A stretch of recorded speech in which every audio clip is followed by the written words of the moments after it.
வணக்கம் மாணவர்களே. நம்ம இப்போ 12ஆம் வகுப்பு அணிகள் மற்றும் கணிதவியல் பாடத்தில் அணிகள் மற்றும் அணிக்கோவைகளின் பயன்பாடுகளில் 1.4ல் ஃபஸ்ட்டில் 4வது கணக்கு பார்க்குறோம். இதுவும் வந்து என்ன கொடுத்துருக்காங்க, 3 மாறிகளை கொண்ட ஒரு சமன்பாடு கொடுத்துருக்காங்க. அந்த 3 மாறிகளும் எப்படி இருக்குன்னா பின்ன வடிவத்தில் உள்ளது. அதனால் ஃபஸ்ட்டே வந்து நம்ம என்ன எடுத்துக்கிறோன்னா 1/xனா a அப்படி எடுத்துக்கிறோம். a is equal to 1/x, b is equal to 1/y and c is equal to 1/z என்க ஃபஸ்ட்டு ஸ்டெப்ஸே அது எழுதிக்கோங்க. அதுக்கப்புறம் நம்ம எப்பயும் போல் அணிக்கோவைகளாக மாற்றி எழுதுகிறோம். அணிக்கோவைகளாக எழுதும்போது என்ன வரும் நம்மளுக்கு, டெல்டா சீக்வல் டு இதில் இந்த சமன்பாடை ஃபுல்லாக நீ கொண்டு வரணுன்னா 3a - 4b - 2c equal to 1. அடுத்தது வந்து a + 2b + c equal to 2, 2a - 5b - 4c equal to -1.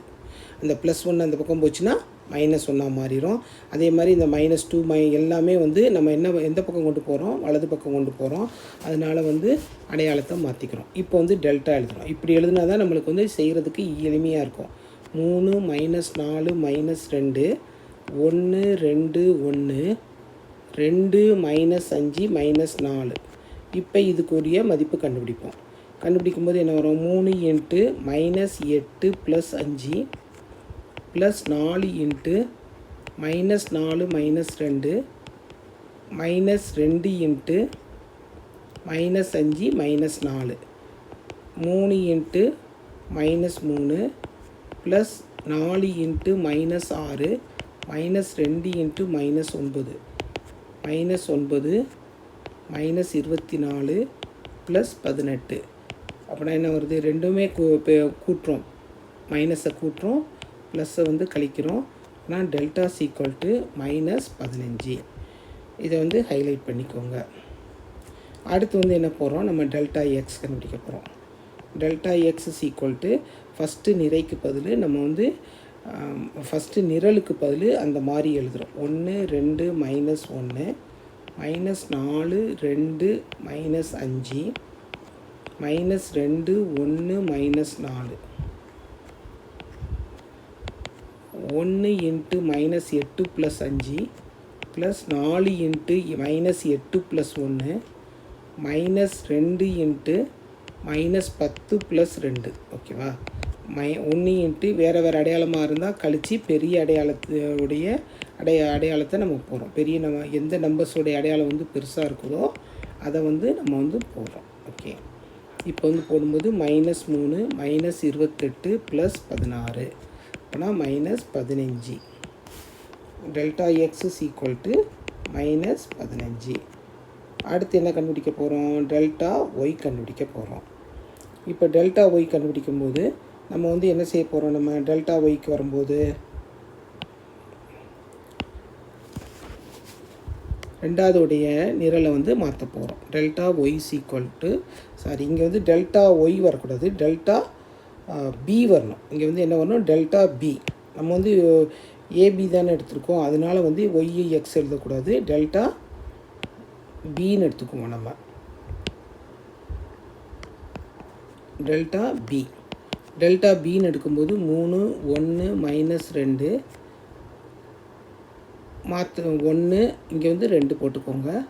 ரெண்டாவது மட்டும்தான் நம்ம வந்து மாற்ற போகிறோம், 1 -4. ஓகேவா? சரி, இப்போ இதை வந்து செய்யும்போது என்ன வரும் நம்மளுக்கு, 3 × -8 + 1 -1 × -4 -2 -2 × -1 -4. இப்போ 3 × -7 -1 × -6 -2 × -5 -21 +6 +10 -5. Delta B equal to -5 highlight பண்ணிக்குவோம். இப்போ வந்து முந்தின இது பக்கம் போகும்போது நம்ம டெல்டா எக்ஸுன்னு போட்டுட்டோம். இதை வந்து டெல்டா எக்ஸு கிடையாது, டெல்டா ஏ. இது வந்து என்னது, டெல்டா ஏ. ஏன்னா நம்ம வந்து ஏபின்னு தான் எடுத்திருக்கோம், அதனால வந்து டெல்டா ஏ டெல்டா பின்னு சொல்லி போட்டுக்கிறோம். ஓகேவா? சரி, அடுத்து வந்து என்ன சொல்கிறோம்னா டெல்டா நெக்ஸ்ட்டு நம்ம என்ன கண்டுபிடிக்க போகிறோம், டெல்டா சி கண்டுபிடிக்க போகிறோம். டெல்டா சினா மூணாவது நிரலுக்கு பதில் நம்ம மதிப்பு மாற்றுறோம். 3 1 2 அப்படி போட்டுக்கிறோம். அடுத்து -4 2 இதை மாற்றக்கூடாது. அடுத்து நேது 1 2 -1 போட்டுக்கிறோம்.